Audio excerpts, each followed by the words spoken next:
Hi friends, welcome to my YouTube channel.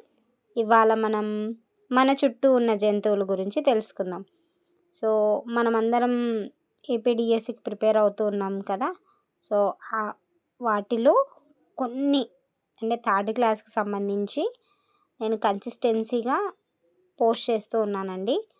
So నాకు తెలిసిన information నేను పెడుతున్నాను. మీకు తెలిసిన ఇన్ఫర్మేషన్ ఏదైనా ఉంటే మీరు నాకు కామెంట్ బాక్స్లో చెప్పండి, ఓకేనా.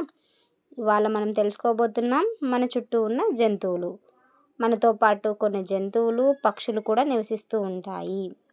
కొన్ని జంతువులు, పక్షులు మనతో పాటు ఇళ్లలో నివసిస్తాయి. వీటిని మనం పెంపుడు జంతువులు అంటాము.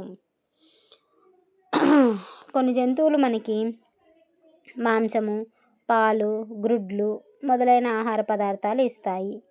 కొన్ని జంతువులు నడుస్తాయి, కొన్ని పాకుతాయి, కొన్ని దుంకుతాయి, కొన్ని ఈదుతాయి.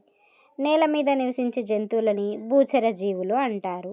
నీటిలో నివసించే జంతువులని జలచర జీవులు అంటారు. ఎగ్జాంపుల్ చేపలు. నేల మీద మరియు నీటి మీద నివసించే జంతువులను ఉభయచర జీవులు అని అంటారు. ఎగ్జాంపుల్ వచ్చేసి కప్ప, సాలమాండర్. మొక్కల్ని మాత్రమే తినే జంతువుల్ని శాకాహారులు అని అంటారండి.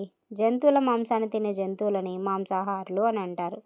కొన్ని జంతువులు మొక్కలని అలాగే జంతువుల మాంసాన్ని ఆహారంగా తీసుకుంటాయి. వీటిని ఉభయహారులు అని అంటారు. ఎగ్జాంపుల్ ఎవరు? మనుషులు.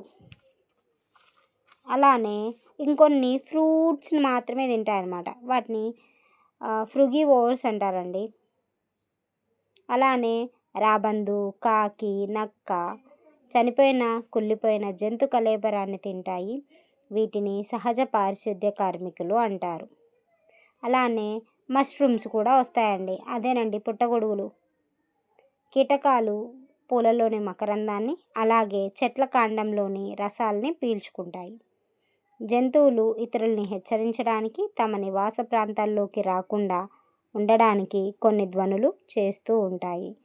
ఇంతటితో థర్డ్ క్లాస్కి సంబంధించిన అంటే మన చుట్టూ ఉన్న జంతువులకు సంబంధించిన లెసన్ అయిపోయిందండి. ఇంకొన్ని ఏమైనా ఇంపార్టెంట్ పాయింట్స్ మీకు ఏమైనా తెలిస్తే నాతో షేర్ చేసుకోండి. Thank you so much. Please subscribe my channel. Bye.